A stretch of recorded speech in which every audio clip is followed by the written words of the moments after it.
This is yet another sermon in my series based on ideas discussed in my book, The Emergence of God, the Intersection of Science, Nature, and Spirituality. A friend once came to me and said, "I'm moving to San Francisco, and I need someone to drive my car across the country." I jumped at the opportunity. I was a little younger then. Instead of taking 3 or 4 days to make the journey across the country using interstate highways, I took more than a month to get across the country using state roads and alternative routes. I kept my eye not just on the road, but on the signs that led to points of interest. I saw the St. Louis Arch, the endless fields of Kansas, the dazzling peaks of the Rocky Mountains, the stunning beauty of the Grand Canyon, the lights of Las Vegas, the starkness of Death Valley, and the mighty waves that crashed along the Pacific Coast Highway. I also stopped at many small shops and cafes that offered things I had never known before, and some I never want to experience again. All of this is because I had no other plan than just to go west. There are many experiences on that trip that I treasure to this day, but which I never would have had if I stuck to a straightforward path. Consider the story of Henry. Henry lost his daughter one day in a mysterious car crash. She went off the road for apparently no reason. She had not been speeding. She had not been drinking or using drugs. There was no one else on the road. The roads were dry and clear. She had somehow just taken a very bad turn. Henry simply could not accept that his daughter had died for no reason. He searched for that reason for months on end, and what he finally concluded was that he was being punished for not going to church. Now, I'm not going to tell you that bad things happen when you don't go to church, but why risk it?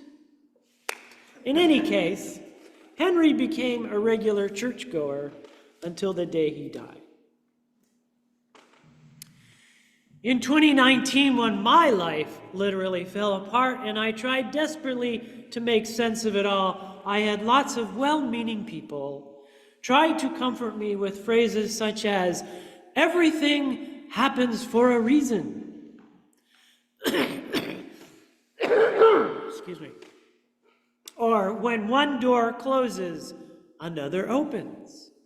Or, "It's all part of God's plan."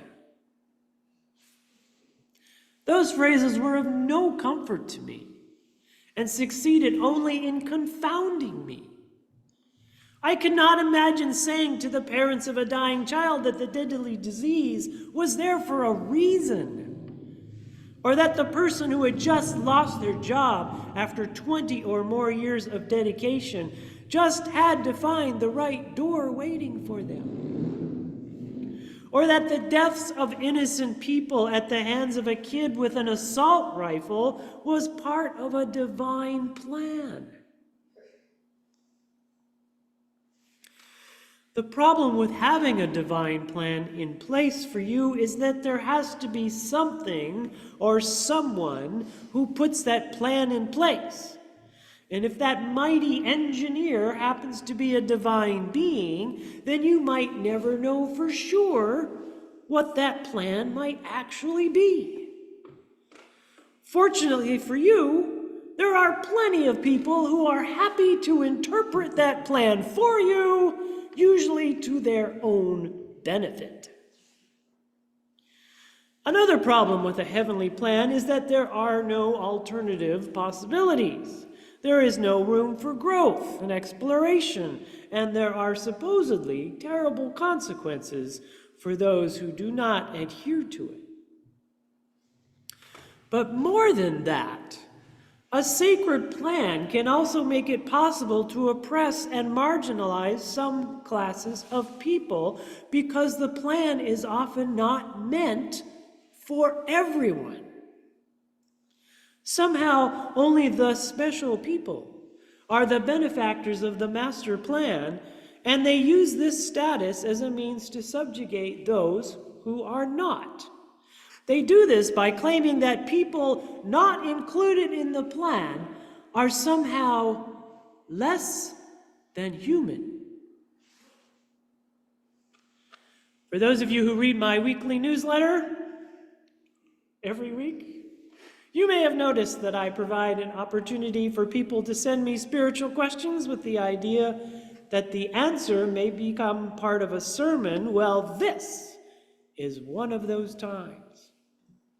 Several months ago, someone asked me, how is it possible to consider everyone as equally deserving of worth and dignity when there are some people out there who consistently do very bad things? Does a serial killer or a murderous cult leader deserve the same dignity as others? This, of course, comes to the question of evil. I strongly believe that evil is not something bestowed on someone. Evil is not a personality quirk that some people possess and others do not. No one is born a killer or an abuser. Though difficult life circumstances and negative influences certainly can be a major factor, it is ultimately bad choices that cause harm. As universalists, we are called upon to separate the choices and the actions of the person. We do not do this for the sake of that person who has caused harm and suffering. We do it for ourselves. We do it for the sake of humanity, because once we claim that someone, anyone, any class of people, any nation, any culture, any religious community are somehow less deserving of dignity, are somehow less than fully human, we become victim to the same mindset as the perpetrator. It is through this labeling that the multitudes of unspeakable horrors have been justified throughout history. And there are several examples I'm sure you can think of about how this persists even today. For example, Native North and South Americans were considered less than human when Europeans came to colonize them. People from West Africa were considered less than human when countries like the United States took them from their homelands and made them slaves.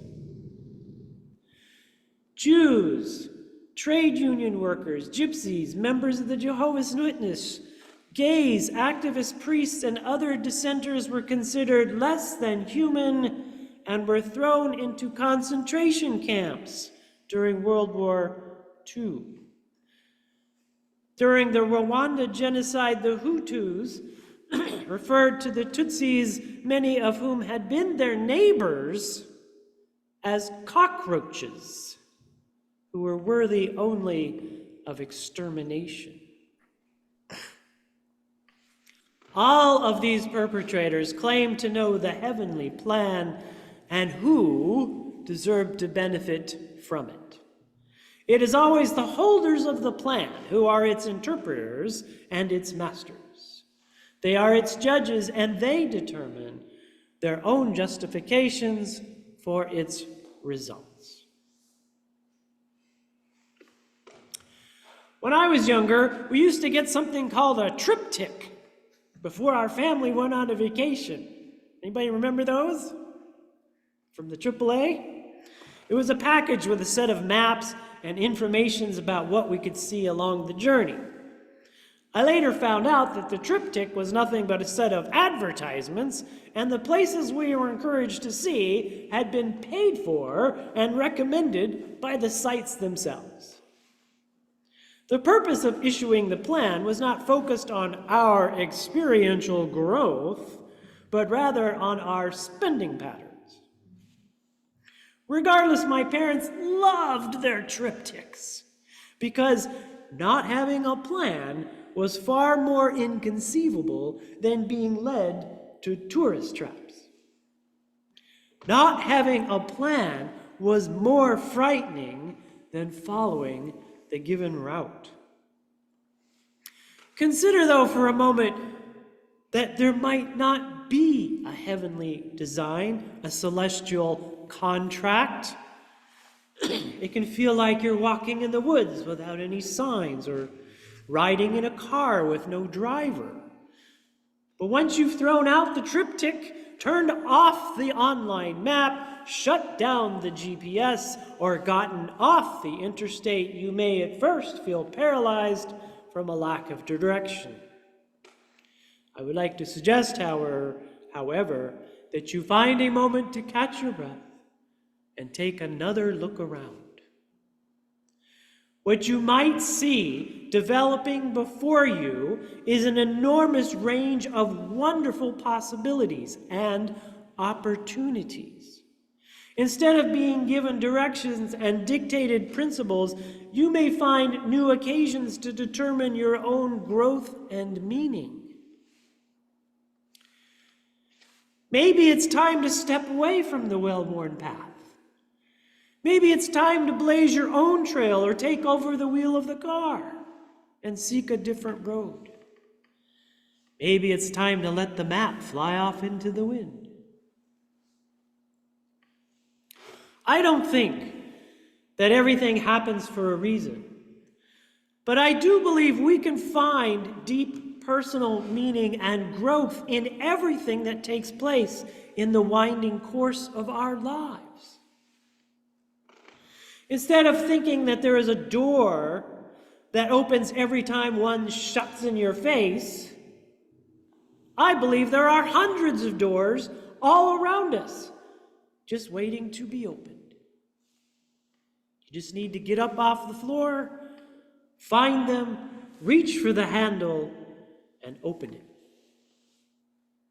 I do not believe there's a big guy in the sky drawing up personal plans for us, but I do believe that there are a multitude of highways and byways, freeways and roadways, paved trails and dirt pathways that offer us a wide variety of possibilities for us to discover, and that each trail has its own wonders, joys, dangers, and challenges.